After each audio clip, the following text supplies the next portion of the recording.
Sino nga ba ang totoong sumulat ng unang 5 aklat ng Biblia? Si Moises ba talaga o may mas malalim pang paliwanag o lihim na hindi natin kayang maintindihan? Kung si Moises nga ang sumulat nito, papaano niya naikwento ang kanyang sariling kamatayan sa dulo? Pero katakataka na tila ba masusi nitong naisaayos ang lahat.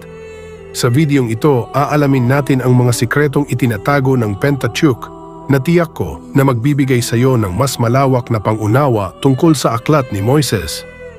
Isang napaka-interesanting tanong ang dapat natin sagutin. Sino ang sumulat ng Pentateuch? Ang Pentateuch o Torah ay binubuo ng Genesis, Exodus, Leviticus, Numbers at Deuteronomy na tinatawag ring Books of Moises. Pero teka, may mga scholars, theologians at historians ang nagsasabing baka hindi si Moises ang nagsulat nito.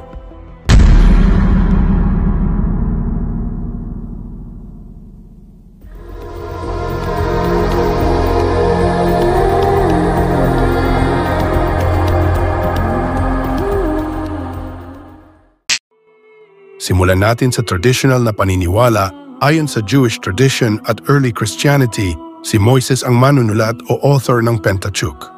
Sabi sa mga ancient Jewish sources tulad ng Talmud at Midrash, ibinigay raw ng Diyos kay Moises ang mga kautusan, mga kasaysayan at mga tagubilin habang sila ay nasa disyerto. Maging sa New Testament, ilang beses tinutukoy si Moises bilang manunulat ng kautusan.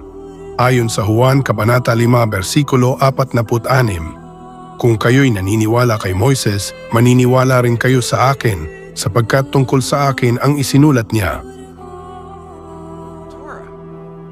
Well, who wrote the Torah?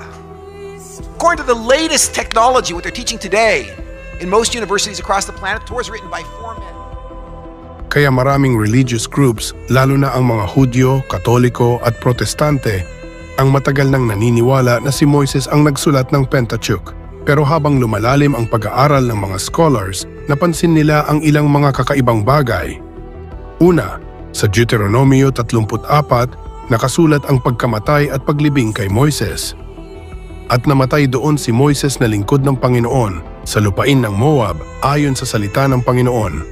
Pero ang tanong, paano niya naikwento ang sarili niyang kamatayan at paglibing kung siya rin ang sumulat nito?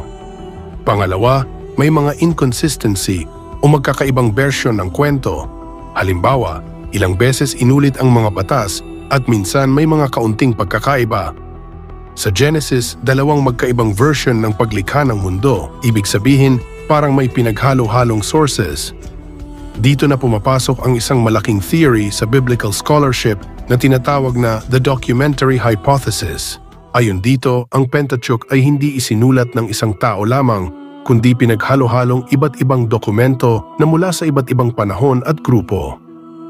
Ang 4 na pangunahing sources ayon sa theory ay ang J o Yahwist, ang pinakamatandang pinagmulan, at ginagamit ang pangalang Yahweh para sa Diyos, ang E o Elohist na gumagamit ng pangalang Elohim para sa Diyos. Inilalagay ito ng kaunti pagkatapos ng J noong ika-9 na siglo BCE, at ang J at E ay madalas na pinagsasama bilang JE. At ang D o Deuteronomist, pangunahing nakatuon ito sa aklat ng Deuteronomio, itinuturing na isinulat bago ang panahon ni Haring Hosayas noong ika-7 o ika-8 siglo BCE. At ang P naman o priestly, pinakabagong pinagmulan, may focus ito sa mga ritual at mga detalye ng pagkasaserdote. Karaniwan na isinulat noong panahon ni Ezra noong ika-5 siglo BCE. Sinasabing posible na pinagsama-sama ito sa loob ng daan-daang taon pagkatapos mabuhay si Moises, at maaaring sa panahon ng hari na si Josiah o ng exile sa Babylon. Kaya pala may style at language differences sa loob mismo ng Pentateuch. Ang Catholic Church, ayon sa mga modernong scholars tulad ng sa Pontifical Biblical Commission, ay hindi na rin istriktong nagsasabing isang tao lang ang sumulat. Subalit maraming nagsasabi na si Moises pa rin ang pangunahing figure at source ng mga tradisyon. Pero ang pagsulat at pag-compile ay maaaring ginawa ng iba't ibang inspired writers sa pagdaan ng panahon. Para itong team effort kung saan ang mga turo ni Moises ay naipasa, inedit at inayos para sa mga bagong henerasyon. Ngayong alam na natin ang iba't ibang theories, eto ang malaking tanong. Mas mahalaga pa ba kung sino ang sumulat o ang mensaheng dala ng mga aklat? Kasi kahit sino pa man ang final editor or writer nito, nananatili pa rin naman ang central message ng Pentateuch, na ang Diyos ay may plano para sa tao. Tinawag niya ang Israel para maging ilaw sa mga bansa, at tinuruan niya ang tao kung paano mabuhay ayon sa kanyang kalooban. Sa dulo ng lahat ng ito, ang tanong ko sa iyo, tayo ba? Sinusunod ba natin ang mga aral o natatrap tayo sa pag-iisip kung sino ang nagsulat? Kaya sa susunod na bubuksan mo ang pahina ng Genesis o Deuteronomy, alalahanin mo ito, na hindi lang ito basta kwento ng sinaunang panahon, kundi paalala para sa atin ngayon na sumunod, magtiwala at magmahal ayon sa batas ng Diyos. Sino man ang sumulat nito, ang mas mahalaga ay ang Diyos ang tunay na may akda ng ating kasaysayan.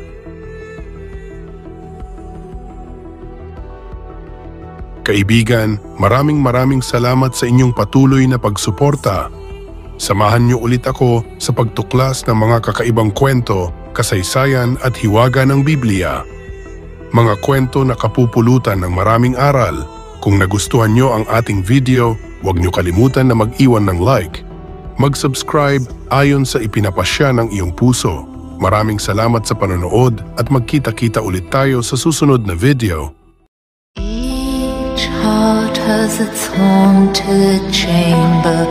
Well, who wrote the Torah? According to the latest technology. On the floor are mysterious footsteps and whispers along.